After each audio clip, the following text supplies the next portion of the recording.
Okay, not bad. Hello guys, welcome to today's video. Today I'm gonna do a first impression review for Bike8 folding bike. Let's go.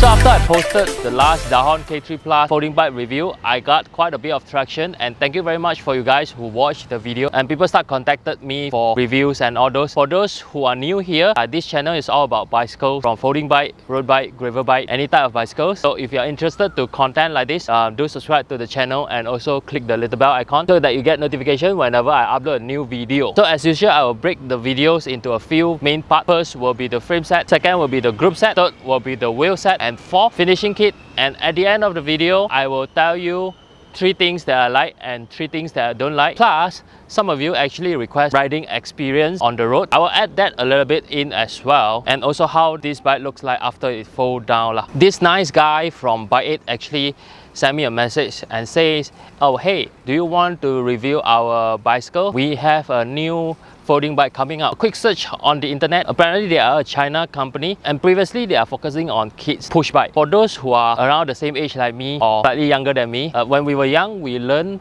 riding a bicycle by using a support wheel. That theory actually doesn't work anymore. To learn how to ride a bicycle, most important thing is actually the balancing, not the pedal motion. By using the support wheel, you are learning how to do the pedal motion but not balancing. The push bike encourage the kids try to balance on the bike instead of pedaling. Long story short, that's the overview of Bike8. They are actually producing something really fancy as a push bike. They even have a carbon fiber frame.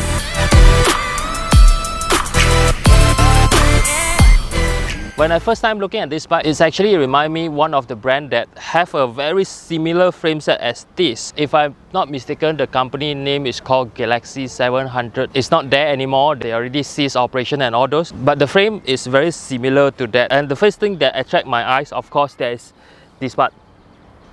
There's no chainstay, which means this part have to be really stiff, which also I can see over here they market the rear fork as an aero fork. So by looking at the bike frame itself, I know that this bike all about speed. It is a performance folding bike. Everything is about aerodynamic, everything is about stiffness, everything is about speed. Other than the design that don't have a chainstay, I really like how the hinge looks like over here. The folding mechanism is actually hiding inside. It looks like a one-piece kind of design instead of something that come out. The fork looks really aggressive. Bladed fork, that's for sure will gain you some marginal gain in terms of aerodynamic, and also the workmanship of this frame is much more better than the one that you can get at the market. As you can see, the frame is actually a hydrofoam frame. You don't see any welding from the head tube until the dropout. It's actually 2-piece where the folding mechanism is here, and then the rest form in 1 piece. Like you take one big piece of aluminum and then you cut it down.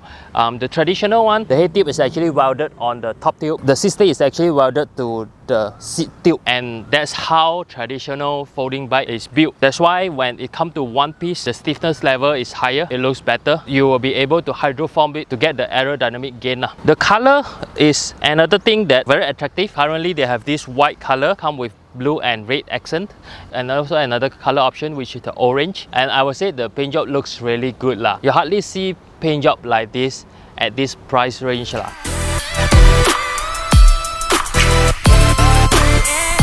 And now moving on to the group set, which is something that is not that interesting compared to the frame. This bike is actually equipped with a 9-speed cassette, and the rear derailleur and the shifter is come from a brand called S-Ride. To be frank, I have never heard of this brand. I guess they are a smaller boutique brand that produce derailleur or shifter.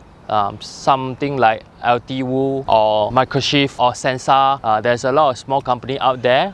It's just that the market is dominated by Shimano and also SRAM lah. But nevertheless, the shifting is still accurate. Things work quite well. Nothing bad about it. The brake lever is a Avid F45. It's one of the best brake lever that you can get in the market. Cheap, easy to set up, available everywhere, reliable. The caliper is by Tektro, and this is a very good choice if you ask me, because Tektro is the company that always work on the bicycle brake system. They have quite a bit of different brake that cater for different needs. Over here, 9-speed cassette, looks very shiny. Not sure the brand because I'm not gonna open it up to know. I guess it's something like Sunrays. And next, let's move on to the wheel set.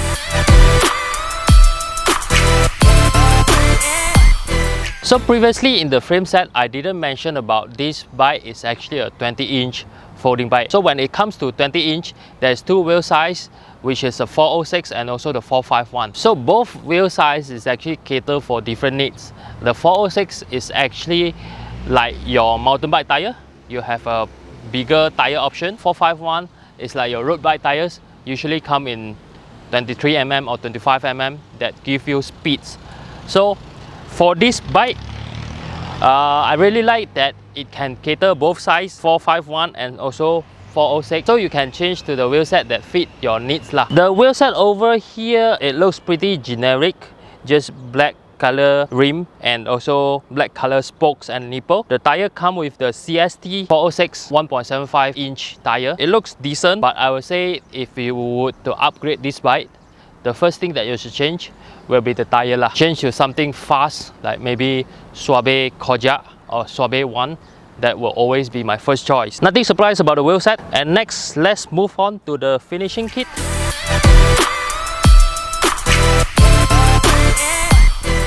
Okay, so finishing kit is something that this bike surprised me a little bit.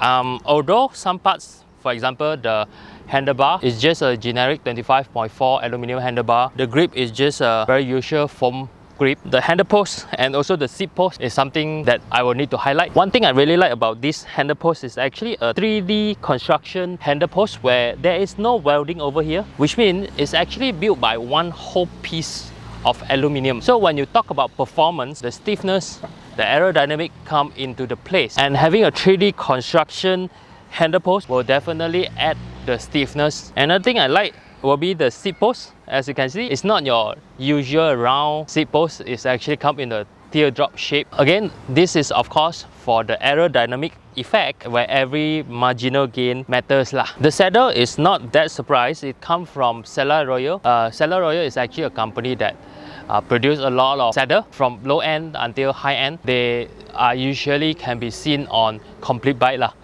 It is good that Bike8 actually spec this in instead of a very generic non-branded saddle. I have to give them a credit in terms of that lah. Although the saddle also another things that I always recommend people to change to find something that fit your seat bone. Alright, I think that's pretty much about the bike. Now I will move on to 3-on-3. Hold on. Before that, I almost forgot. It's actually quite compact, but not that small compared to a 16-inch wheel. So now let's come to 3 things I like and 3 things I don't like. The first thing that I like will definitely the design. The whole frame design is kind of out of norm, very special in the market, and I like how they emphasize on speed, high performance, stiffness, aerodynamic. Everything is stamped on the frame. The design is very special. It's definitely eye-catching. If you just ride out to any event, sure got someone will ask you, hey bro, apa basikal ni ah? Confirm. Second thing I like will be the price of this bike.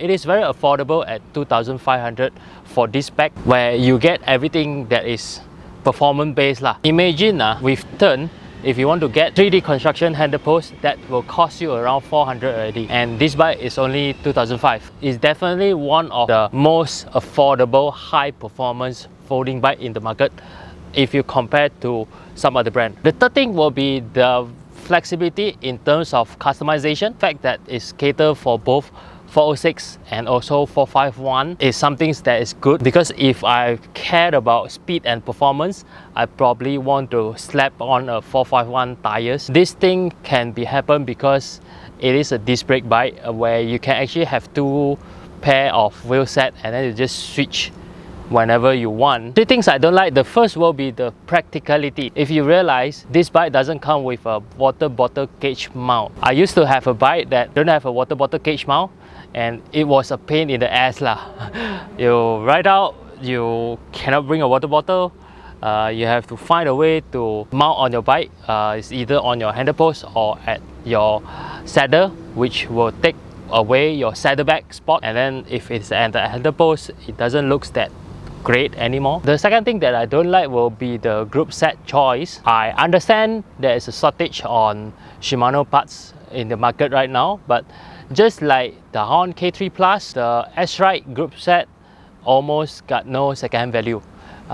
If I would to sell this rear derailleur, it probably will be dirt cheap lah. So for those who prefer to upgrade their bike, you will have some extra parts in your storeroom lah. The third thing I don't like will be the compromise of comfort having an aerodynamic folding bike. It won't be that comfort compared to the other folding bike, but because it's very stiff, right? So when you ride on the road, all the road bars, the vibration, everything will transfer to your hand, to your foot, and also your seatbelt. This is something that me personally don't like lah. I will never opt for an aero frame or opt for a stiff frame, because I always encourage to get comfortable on a bicycle so that you can ride longer. But for those who really like speed and all those, they probably get used to it already, and this doesn't matter much for them. Well, it's a balance of both. If you want high performance, usually it doesn't come with comfort. If you want comfort, it usually doesn't come with high performance. In terms of riding experience, I've ride for 20 kilometers. The vibration is quite obvious. The tire itself is not fast rolling tire, so I can only maintain a speed of maybe 28 to 30 per hour for 5 km maybe. For a folding bike, it is definitely a high performance folding bike. If you would use this bicycle to commute to work or go to Pasar Malam and all those, maybe this is not the one. It doesn't come with kickstand mount. It will be very hard for you to carry into MRT or buses. So yeah, that's the downside. Yeah, I think that's all for today. And again, thank you for Bike8 for allowing me to do this review. If you would like to buy this bike, I will put the contact down below in my description. You can just contact the owner and he will be able to advise you accordingly. And until the next one, bye bye.